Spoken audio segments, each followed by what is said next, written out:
তবে কি শেহজাদ চৌধুরী তার ভুল বুঝতে পেরেছে? দর্শক, দুনিয়া টাকার গোলাম নাটকের 18 নম্বর পর্বে আসছে নতুন একটি চমক। 18 নম্বর পর্বে যখন জানতে পারবে যে শেহজাদ চৌধুরীর স্ত্রী ফাতেমার সাথে আরেকজনের বিয়ে হয়েছিল, তখনই কিন্তু ফাতেমার ওপর রেগে যাবে শেহজাদ চৌধুরী। এমনকি ফাতেমাকে হয়তো বাড়ি থেকে বের করেও দিতে পারে। আবার শেহজাদ চৌধুরীকে ফাতেমা জানাচ্ছে সে তার স্ত্রী নয়, সে এখন রিশাদের স্ত্রী, তাই সে শেহজাদ চৌধুরীর সাথে থাকতে চাচ্ছে না। তবে শেহজাদ যখন জানতে পারবে যে কি কারণে তার স্ত্রী তাকে কাছে আসতে দিচ্ছে না, তখনই কিন্তু শেহজাদ চৌধুরীর মনে সন্দেহ সৃষ্টি হবে।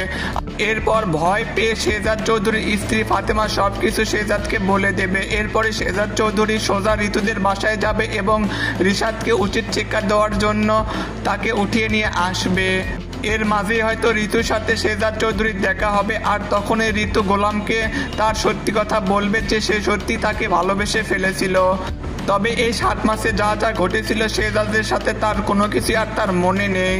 তবে দর্শক, ঋতু কি পারবে শেষ পর্যন্ত তাকে সব কিছু মনে করিয়ে দিতে, নাকি তার আগে শেহজাদ চৌধুরী ঋতুকে ভুলে যাবে? দুনিয়া টাকার গোলাম নাটকের 18 নম্বর পর্বটি আগামী বৃহস্পতিবার দুপুর 12টার সময় প্রাঙ্কিং এন্টারটেনমেন্ট চ্যানেলে আপনারা দেখতে পারবেন। এছাড়াও ঋতুর সাথে কি কি ঘটতে পারে, আপনাদের কাছে কি মনে হয়? ঋতুর কি নতুন কোনো নায়ক আসবে? ঋতু কি শেষ পর্যন্ত গোলামকে ভুলে গিয়ে অন্য কাউকে ভালোবাসতে পারবে?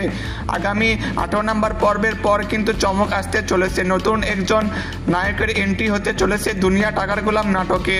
তবে কে সেই নায়ক হতে পারে? আপনাদের কাছে কি মনে হয়? সাকিব সিদ্দিক হবে, নাকি মিরাজ, নাকি রাফসান? কাকে সব থেকে বেশি পছন্দ করেন আপনারা? কমেন্টে জানাতে ভুলবেন না।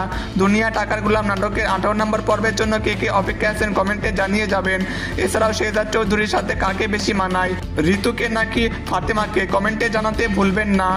দর্শক, দুনিয়া টাকার গোলাম নাটকের 18 নম্বর পর্বের জন্য সবাই ধৈর্য ধরে অপেক্ষা করুন, আগামী বৃহস্পতিবারই দেখতে পারবেন। ধন্যবাদ।